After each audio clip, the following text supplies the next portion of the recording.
नमस्कार दोस्तों, मैं जर्नलिस्ट सिराज साहिल आज आपको किसानों के मुद्दे पर रूबरू होने जा रहा हूँ। किसानों की भलाई का वास्ता देकर केंद्र सरकार ने उनकी आय दोगुनी करने के मकसद से संसद में किसान के समर्थन में बिल पास किए। उसको लेकर बहुत ज़ोरों से राजनीति गरमा रही है।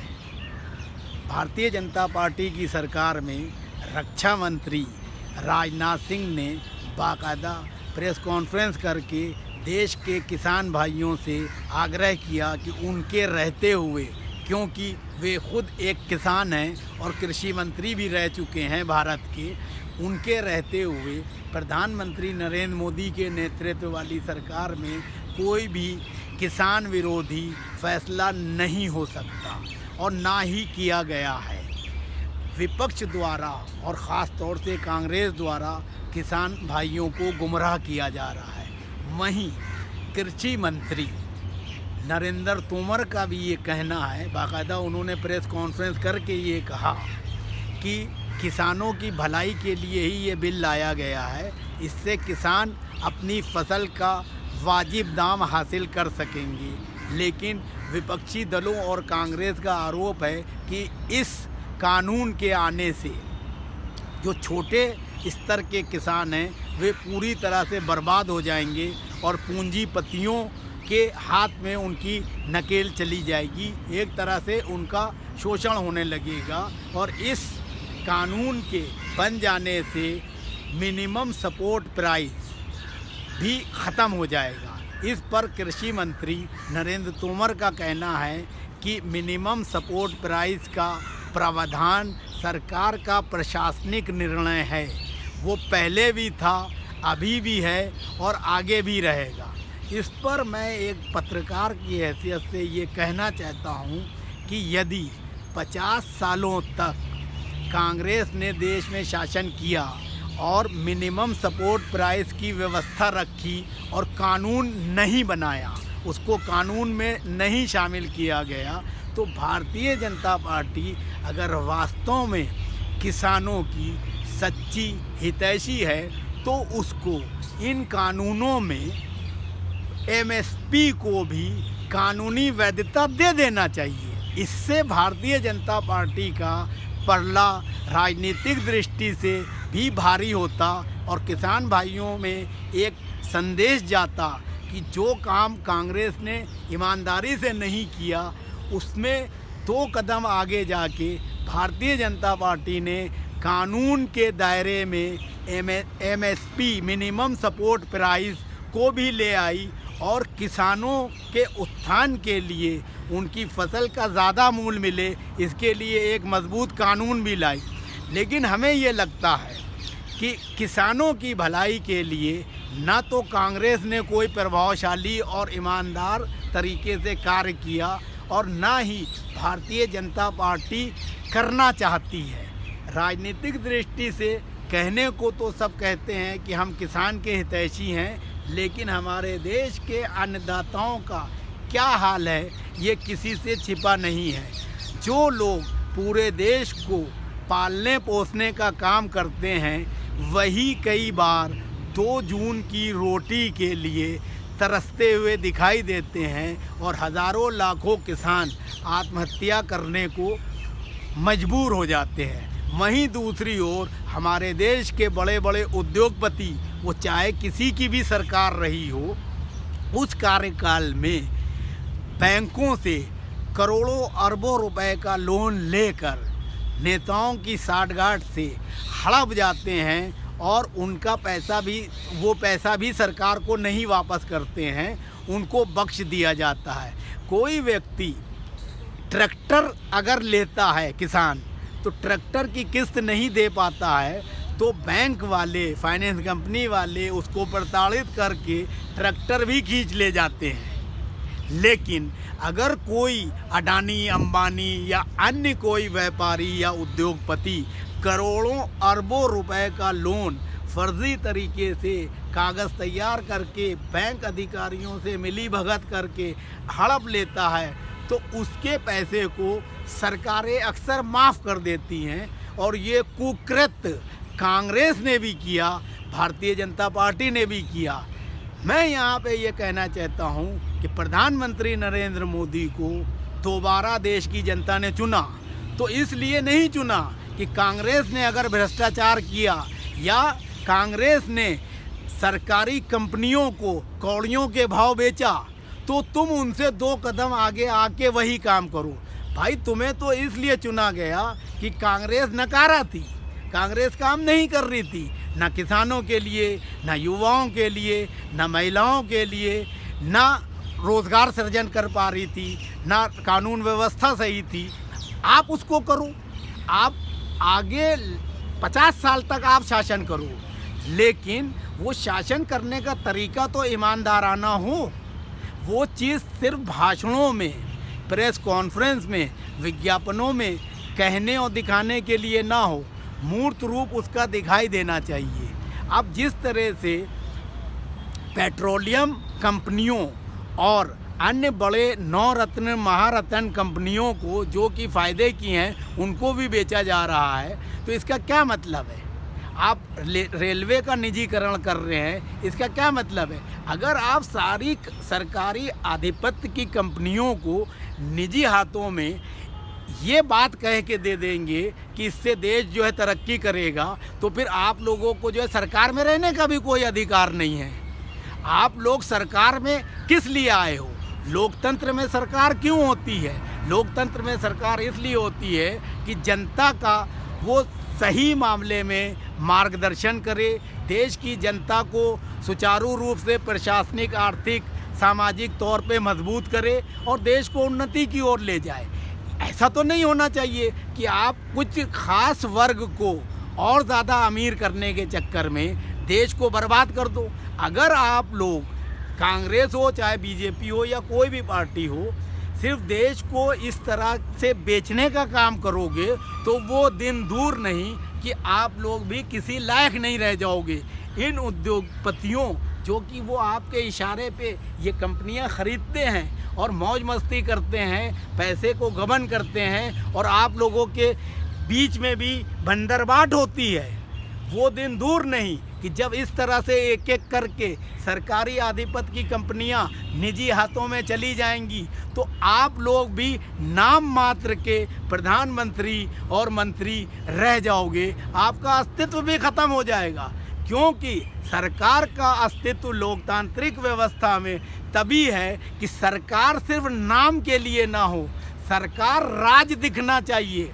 सरकार के होते हुए अगर निजी लोगों का राज होगा तो देश कहाँ जाएगा?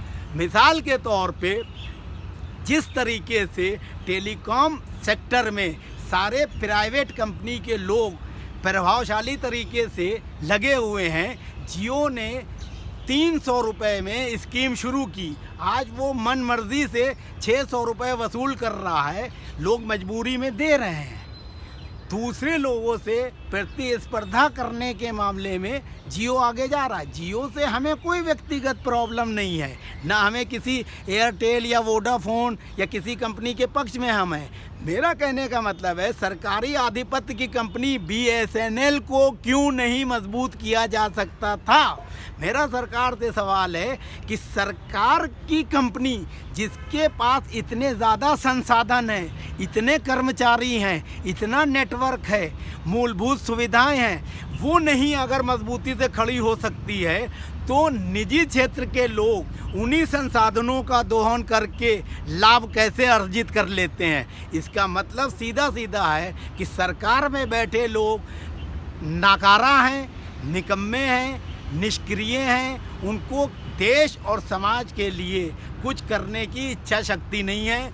बस वो उद्योगपतियों की मार्फत हिडन तरीके से छिपे एजेंडे को लेते हुए देश की जनता का शोषण करते हुए उस पर शासन करना चाहते हैं। चाहे कांग्रेस हो, भारतीय जनता पार्टी हो या कोई अन्य दल या गठबंधन की सरकार, अगर इस तरह की व्यवस्था देश में चलती रही तो वो दिन दूर नहीं कि जब किसान, युवा, महिला, मजदूर, सभी वर्ग के लोग इतने ज़्यादा अपने आप को हतोत्साहित और ठगा हुआ महसूस करेंगे तो बहुत बड़ा आंदोलन होगा, जिसका खामियाजा सभी राजनीतिक दलों और सरकारों को भुगतना पड़ेगा। हमारा प्रधानमंत्री नरेंद्र मोदी जी से सीधा सीधा निवेदन है, आग्रह है कि एक सक्षम और शक्तिशाली प्रधानमंत्री के दायित्व को निभाते हुए अभी भी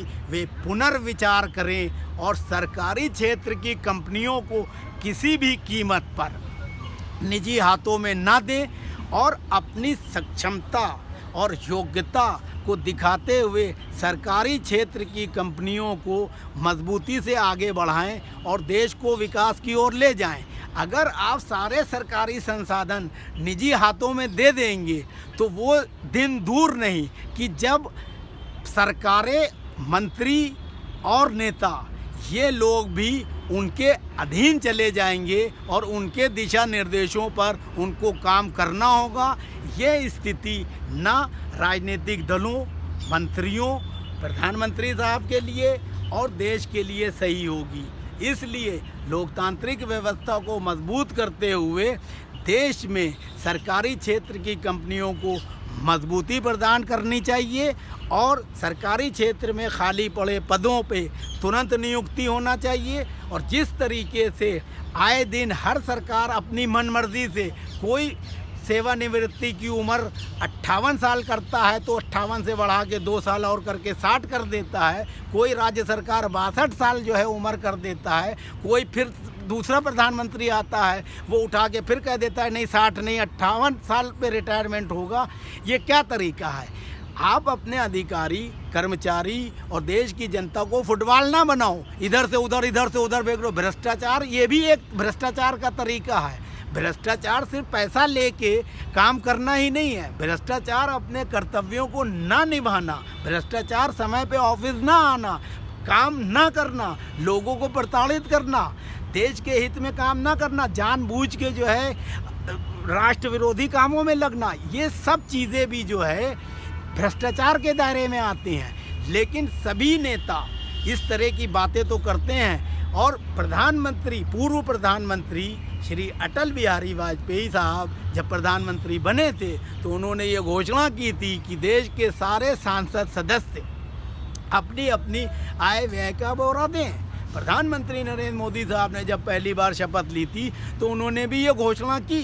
कुछ दिन मामला मीडिया में और चौक चौराहों पे गर्म भी रहा। कुछ मंत्रियों, सांसदों ने अपने पूरी आय व्यय का डिटेल भी दिया।